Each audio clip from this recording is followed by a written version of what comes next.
Shalom Israel. It is me, that is Zion. And Adonai 720. And we're coming to you with Righteous Reaction, Season 2, Episode 3. And guess what we're talking about today? Parental disgrace. Ooh-wee. Y'all parents, y'all done something heinous along with these teens. And we're going to definitely talk about it with some Torah precepts. Okay? But before we get into this video, I need y'all to hit that like button, hit that subscribe button, you know what I'm saying? And let's get it. Come on. By parents. Tonight, the superintendent in North College Hill is speaking out. Thanks for sticking with us here at 4:30. I'm Ashley Kirkland. And good evening to you. I'm Cherie Palello, and our WLWT News Time's Danielle Dindak is just blocks away from where the chaos erupted yesterday. The superintendent now has a message to not just students, but also parents tonight. Hi, Danielle. Yeah, hi there, Cherie. So this happened right after the school day ended, and let me remind you, it was only the second day of the school year. How horrible this is to have these adults egging these young people to fight. Wow. It was, I don't even have words. This is unbelievable to me. And to be there to witness it. Superintendent Dr. Eugene Blaylock walked me through the violence he witnessed, telling me he was in his office when someone shouted, "There's something going on outside." When he looked out the window, he saw a large crowd forming. Dr. Blaylock just jumped into his truck to try to stop it. Now, when he got there, he says he saw parents encouraging students to fight. Wow. Pause.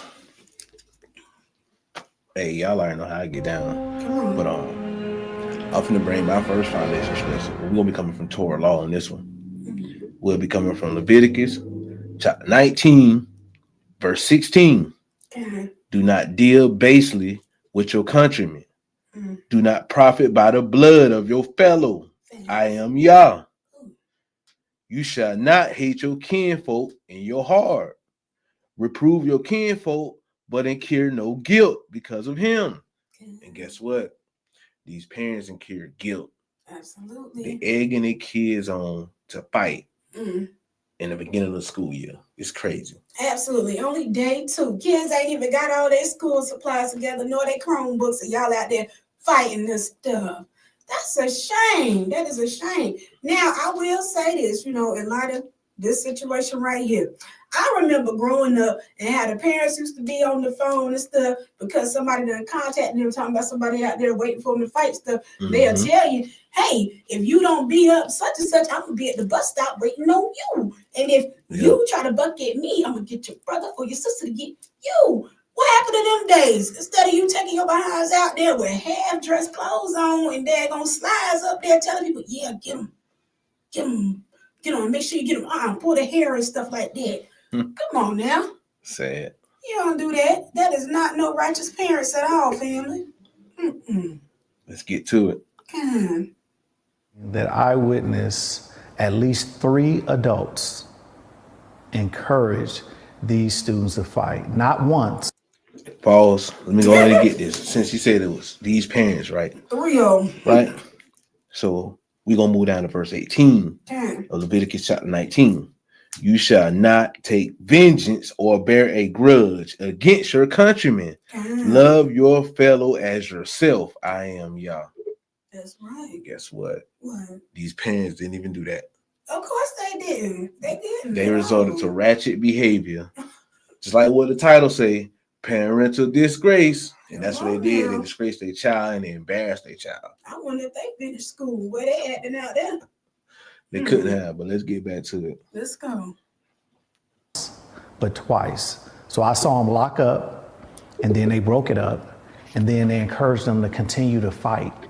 Wow. And that's when I'm in the street saying, move on. But they had the entire intersection blocked off with this group of students. Are you frustrated with parents? You mean to tell me they out there taping this stuff like World Star Hip Hop in the intersection where other cars could possibly hit these kings out here? Right. That's what they doing. Sad. Oh my goodness. That's horrible. That's very embarrassing. Extremely. I'm at a loss for words, family. Y'all know I talk a lot, so I don't understand this right here. Ooh-wee. Just like what the scriptures say, my people suffer for a lack of knowledge. Guess what? Oh my goodness. They passion right now before our eyes, embarrassing themselves, doing anything for content. But we got to change our lives up.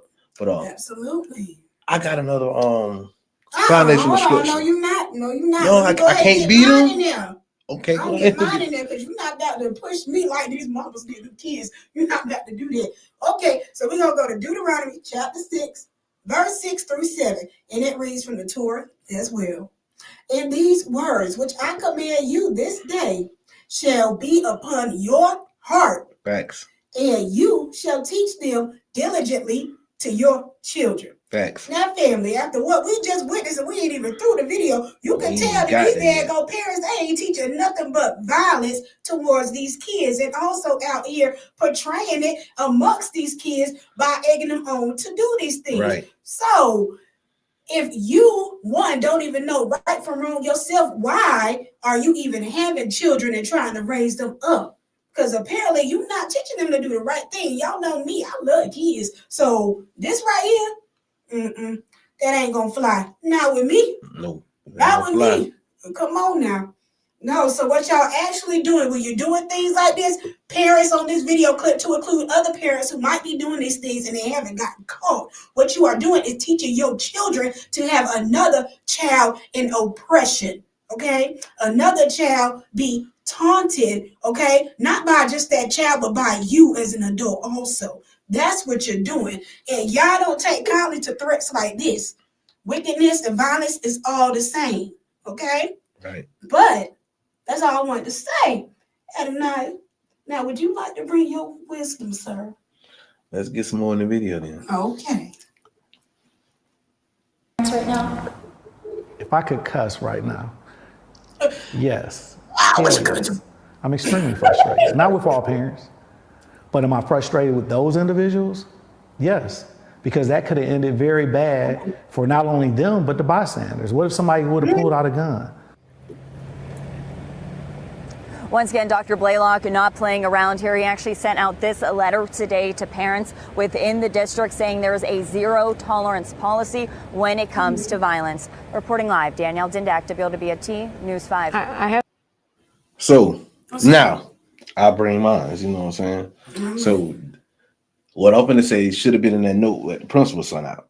I'm going to come from Proverbs chapter 1, verses 10 through 11. It states, my son, if sinners entice you, do not yield. And guess what? All these young black males and females, you know what I'm saying? They all participated. They all show violence and hate towards their fellow countrymen. And guess what? That's a violation of Torah law. Absolutely. So let's get to verses 15 through 16 out the same chapter of Proverbs, chapter 1. All right. It states, my son, do not set out with them. Keep your feet from their path. Guess what? These students didn't keep their feet from their path. So what was so bad about it? Their parents couldn't keep their feet from that negative path. You know what I'm saying? So that part, family. That was messed up what they did.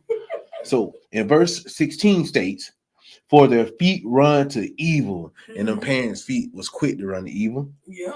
They heard to shed blood, and guess what? Those parents want to shed blood, and also want to see their children shed blood. So that's right. That's right. That what should have been that letter that the principal had.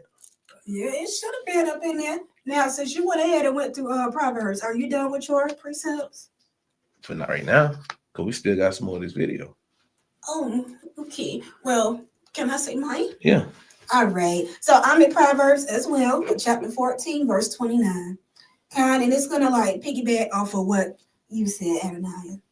He that is slow to wrath is of great understanding, but he that is hasty of spirits exalts folly. Thanks. Okay, family? So pretty much what we are stating and what Yah stating in the precepts, you're supposed to know that violence is completely wrong, right? You're supposed to separate yourself from foolishness. And when you cannot separate yourself from foolishness, then you too have acted as a dullard, which is slow, from the lack of being able to control first off, your emotions. Right. And then secondly, you lose your logical thinking to operate through that emotion and pause for just a second before you act as an adult. Okay? Because as an adult, you have to be able to get yourself on track before you can turn around and try to teach the y'all of them how to get on track. But you can't do that when you're out there trying to push people to fight and egging people on. And the y'all of them are seeing you do this as a parent, and they're picking up those same type of behaviors. So possibly, y'all forbid though, they might instill that same behavior into their child when they bring up their children. And that's a repetitive cycle, which is a cycle that we need to break. You already know, in Babylon, they look at our nation as being known for doing things like this, being known to not be able to upraise our children in the right statutes, which would be the Torah law, to get our nation above and not below. But how can you do such thing as you don't even know where to start? Facts. You can't do it. If you're not searching for it, how are you going to be able to do it? How can you implement it into your children? They don't know nothing. But lack of knowledge. Mine was gonna be a real quick one, you know what I'm saying? It's gonna come from Proverbs chapter 10. What's up? Verse 23. As mischief is sport for a dullard. And guess what? That mischief, and that was a sport for they dullard parents, because their parents are foolish. Slow. So it's wisdom for a man to understanding. So the children that had understanding, they're like, mama, no. Right. We don't need to do this. So there was no understanding, no real rules, no principles, no morals, no character. They parent did not instill in their child. So that child can make that decision. Right. But so now they on TV being tarred and feathered, and we doing a reaction video out there. Said, y'all got to do better, Israel, as a nation. Got to. Facts. To be honest, I applaud him for being so vocal. A lot of times, especially within, school districts and businesses, people think something, but they're afraid to say it. He's being very outspoken. Danielle, I'm also wondering, are police getting involved in this case at all? Yeah, you're exactly right, Sheree. Dr. Blaylock not holding back. We'll have much more sound from him coming up at 5:30. But when it does come to charges, he told me that he's working very closely with the police department and that these students are expected to face charges and also some consequences at school. And he said all that will come down within the next 24 hours. All right, Danielle Dindak reporting live. 2 mothers and 6 teenagers now facing charges after a fight in North College Hill. The superintendent of North College Hill School says that he saw parents encouraging the violence. Local 12's Marilla Porter has new details on the case. It was only the second day of school when Superintendent Eugene Blaylock says parents egged on a vicious fight between 2 boys, with other kids jumping in. It started up the street from North College Hill City School's office. Someone who works at a daycare here near the intersection of Savannah and Dallas Avenues had called 911 saying they saw a big crowd of kids fighting and some may have had guns. It's a bunch of kids outside. They got guns and cars. A large group of juveniles reported to be with guns. The fight was over by the time police got there, but video of the violence was posted on Facebook, which police used as evidence. Officers patrolling the neighborhood later found more kids and adults running after a teenager. Okay, real quick, please, sir. Now, what I want to say real quick, why y'all got to be so stupid? Okay? Now, I understand dullard is probably the very best professional word to be used. However, y'all are being stupid. Because if you sit in here and you're recording a crime that you're committing, why would you want to very well go put it on social media? Why aren't you thinking past the attention that you want to get from social media and likes and publicity to see and they understand? chasing the Facebook bag. Yeah, and that's a whole nother god, right? Right. But why can't y'all understand and be logical and say, hey, well, if I put this on social media, yeah, 1,500 people might like on this and get comments and whoop-de-whoop-de-doo and stuff. But how many police officers are watching this too? And then if I get caught, don't you think the same evidence I don't put on here because it's evidence, put it on here, it's going to be used against me in trial. Not just against me, but against the other daggone teenagers who actually shouldn't be doing something but you once again chose as a foolish parent, women at that, to have your kids out there doing something that they're not supposed to be doing, when they should have been sitting in that daggone school the next day getting the education, the very education that you didn't get, apparently, because if you did, you wouldn't be out there doing this. Facts. But I also got me a foundational scripture for this. Please. What's going to put the belt to them. We're going to go to Proverbs chapter 11, verse 12 on this one. Get them, babe. He who speaks contemptuously of his fellow man is devoid of sense. And guess what? The parents and, you know what I'm saying, the children spoke contemptuously. Oh, we going to do this and do that to you, this, that, and that, and that. Guess what? They done boost up this fight, right? Then they say a prudent man keeps his peace. If that child was a prudent and keen child, he would have kept his peace and said, Mama, let's go. But guess what? They didn't do it again. So the next scripture is verse 13. What's up? A base fellow gives away secrets. And they put that video on YouTube and Facebook and all that to get that bag. Guess what? You just gave away a secret.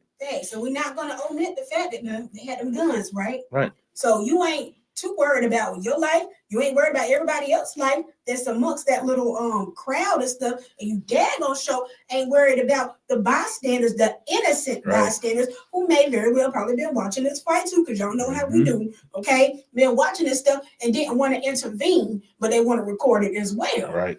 Okay. So yeah, you got to be mindful of that. Walking around with daggone pistols and toting, and then you want to shoot and you don't want to go to jail. Come on now, y'all got to get right.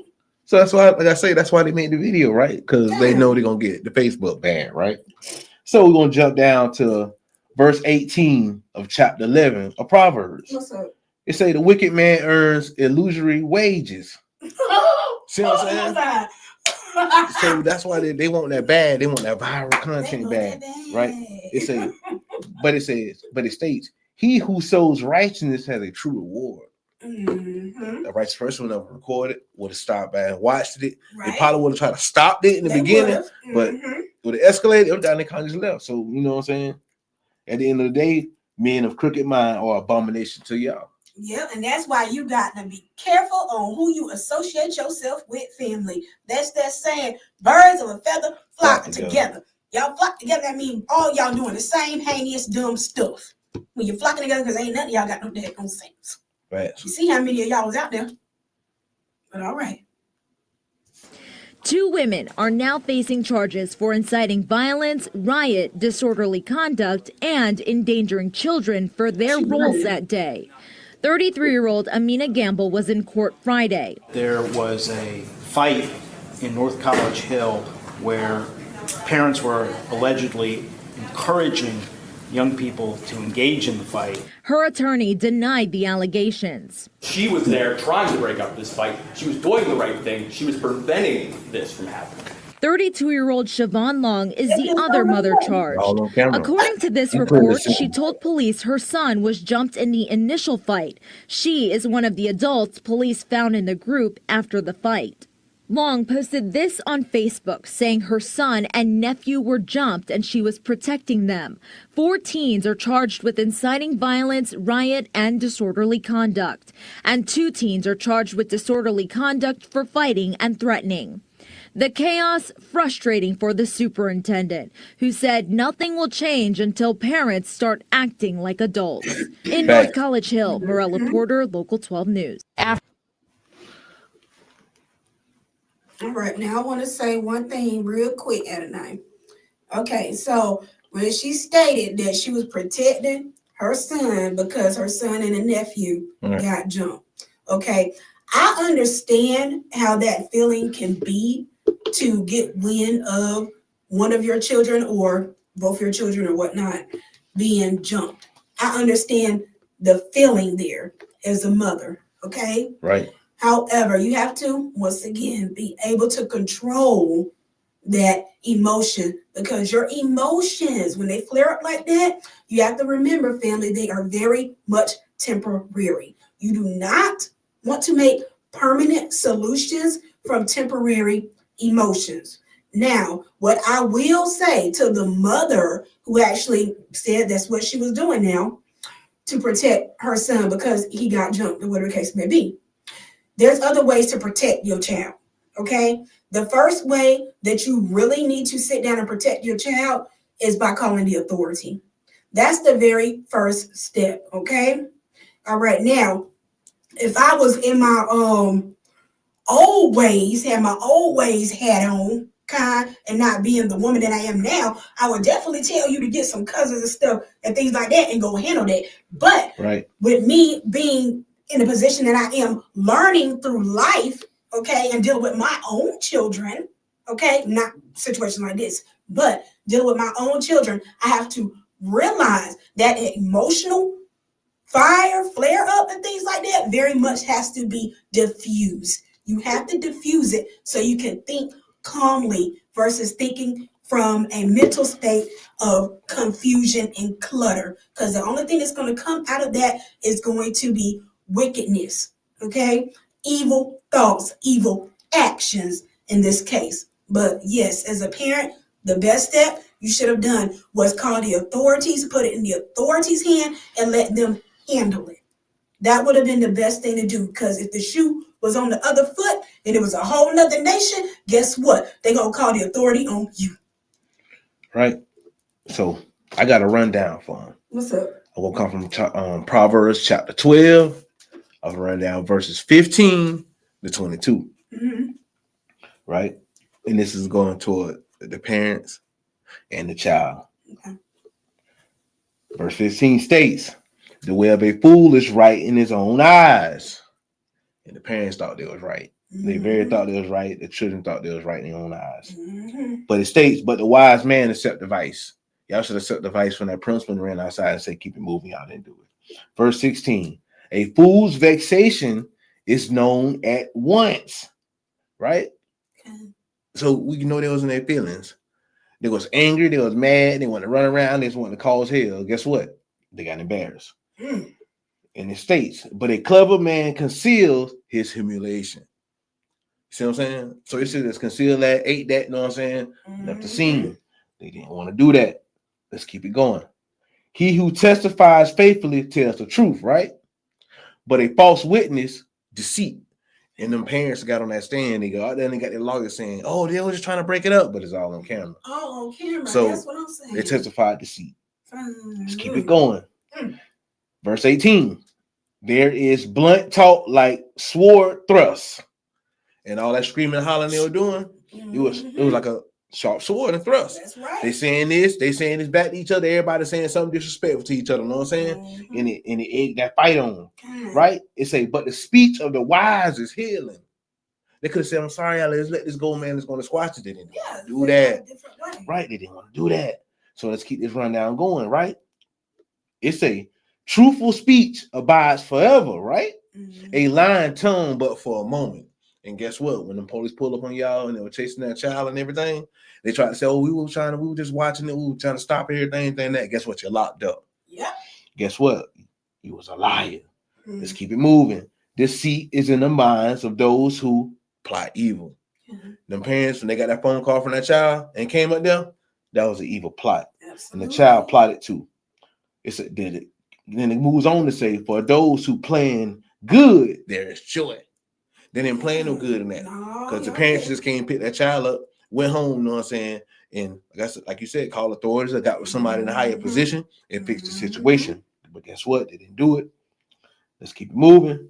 Verse 21, no harm befalls the righteous, but the wicked have their fill of misfortune. And guess what? That's misfortune because she got to pay for bond, pay for lawyer, pay you in jail. But you not just for herself, she got to pay for it for her child. Yeah, the child too. You see what I'm saying? So it's misfortune, a big one, right? But and then we get to the last one, verse 22. It say, lying speech is an abomination to Yah, but those who act faithfully please him. They didn't act faithfully to him. You know what I'm saying? They lying speech, they got that lie. I wasn't fighting, I was breaking it up. But guess what? You're locked up. And I want to point out something real quick, okay, before we wrap it up. Mm-hmm. All right, so this is my thing. When you notice on that footage, right? The parents that you seen was 3 women, right? Right. Where was the daddy? Nowhere. Okay, so studies do show that when women are in positions to be mothers, we tend to be in our emotions way more than a man, okay? Right. And we do tend to bring up our children in the same type of mental headspace because we may hate or dislike the child's father. So when you leave your children, men, with the mother all the way up till the age of 18 or whatever the case may be, you have to think about how much indoctrination your child has just received from a parent who hates you, a parent who is alienating you, okay, towards your child. So your child is going to constantly be thinking about that, right? And they're constantly going to be sitting there with this devil, which is, in this case, the mother, not just one, but three, okay? They're doing things like this, encouraging, feeding, festering on your young child's soul, okay? And your child can't get out of it because, one, they have to go home to this person, and then two, they're like, okay, this is my parent. I have to respect my parent because if I don't, such and such is going to happen. Now, we do know in the Torah, it tells you to honor your parents, but you have to be able to draw a line and actually know which parent are you honoring. Is it going to be a parent of righteousness, okay? Because the Torah is all about righteousness. Or is it going to be a parent of wickedness who is plotting against your soul? Because technically, this is what's going on, okay? Plotting against your soul to stop you as the Yaladim from moving and progressing in your life through school and actually get some type of education. Now they done sat there and did all this, and now they got your child behind bars, along with them behind bars. So, once again, where's the daddy? Why wasn't he a daddy involved? Is because you women put the daddy out so you can continually raise the Yaladim the way that you see fit, which in this case is not any type of justice on that young child. Right. But that's all I have to say. You ready to wrap it up? Right. I ain't got no more to say about this foolishness, you know what I'm saying? Because they really messed up. It's the beginning of the school, you know, y'all just started off with a bang, you know what I'm saying? Big one. Straight ratchetness. More bombs we got to let off in this daggone video. Now we got to drop boom, boom, boom, boom, boom, boom, boom, boom, bombs. Right. So drop them. But before we end this video, y'all hit that like button, y'all hit that subscribe button, you know what I'm saying? And subscribe to YHWH the Royal Family channel, subscribe to Battle Zion's channel, and also subscribe to Adonai 720, you know what I'm saying? Yeah. But anyhow, this concludes Righteous Reactions, Season 2, Episode 3, Parental Disgrace. Shalom, Barakah.